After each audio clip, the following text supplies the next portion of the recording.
always guarding me. Good girl.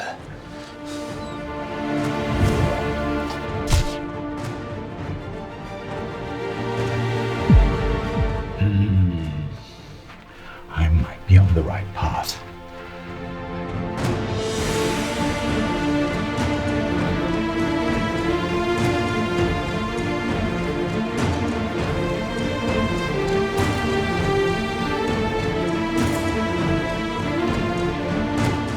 What do you know about us dwarves? What do you know about me?